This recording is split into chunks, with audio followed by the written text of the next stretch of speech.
Okay, so picture this. A civilization so advanced that it disappears for 4,000 years. And when we finally stumble upon it, its cities are so perfectly planned, they make some of our own look, well, a little primitive.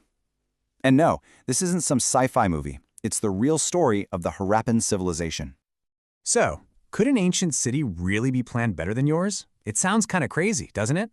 But what if I told you that 5,000 years ago, there was a civilization with urban planning so sophisticated it could go toe-to-toe with and sometimes even beat our own?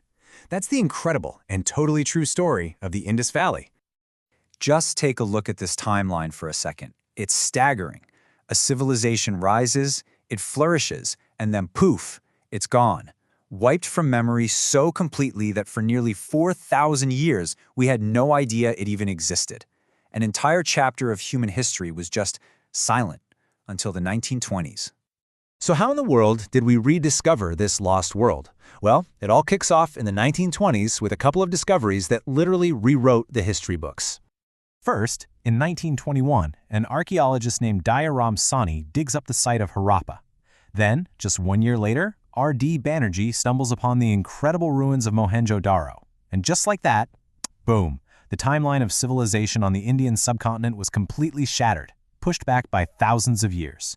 This wasn't some primitive society. This was a world of advanced, bustling cities. And we're not talking about some small, isolated culture here. The Harappan civilization was enormous, spanning over 1.2 million square kilometers.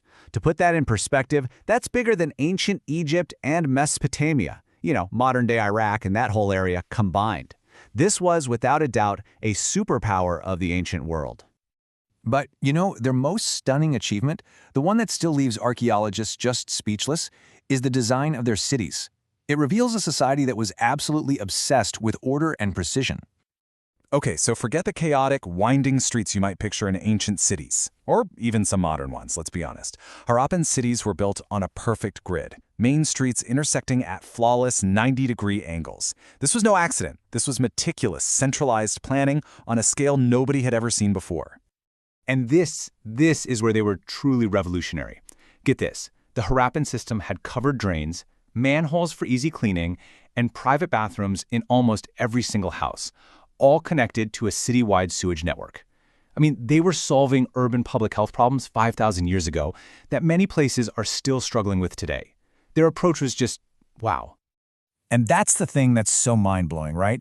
They weren't just advanced for their time. Their engineering was so effective that it remains a benchmark for urban planning even today.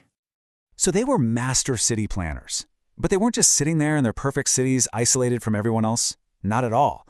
The Harappans were also major players on the world stage, connected by these huge trade networks that stretched all across the ancient world.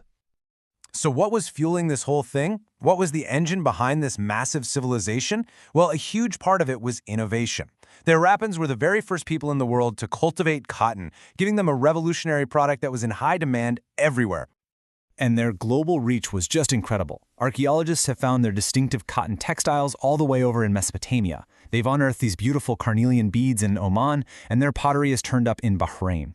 We're not talking about just local bartering. This was a sophisticated, international maritime economy. But for all we've uncovered about their amazing cities and their trade, the Harappans left behind some of the most profound mysteries in archaeology. It's like the more we learn, the more we realize how much we just don't know. And the biggest mystery of them all is this. We cannot read what they wrote. Their entire language, their history, their stories, all of it is trapped behind a script we have yet to decipher. Their script is found on thousands of these small, intricate seals. They feature these stunning carvings of animals. Some are real, like bulls and elephants, and some are mythical, like the famous unicorn motif you see everywhere. We think they were used to mark goods, almost like an ancient logo. But what the symbols actually mean, yeah, that's a puzzle we still can't solve. So what was this society actually like? Well, all the evidence we have points to a remarkably peaceful culture. Archaeologists find very few weapons or big fortifications. Instead, they unearth tons of children's toys, little carts and whistles. They find evidence of makeup and jewelry. It really seems they were focused on craftsmanship and trade, not on building giant monuments to gods or kings. So, what happened to this vast, peaceful, and advanced civilization? It wasn't one single cataclysmic event. Instead, starting around 1900 BCE, people just began to leave the great cities. Over centuries, the population dwindled, the cities fell into ruin, and eventually they were just swallowed by the earth, vanishing from history. We don't know for sure why they left. The leading theories point to some kind of environmental disaster. Maybe a critical river they depended on dried up, or shifting monsoons wrecked their farming. But the most telling clue is what we haven't found: any evidence of a war or a foreign invasion.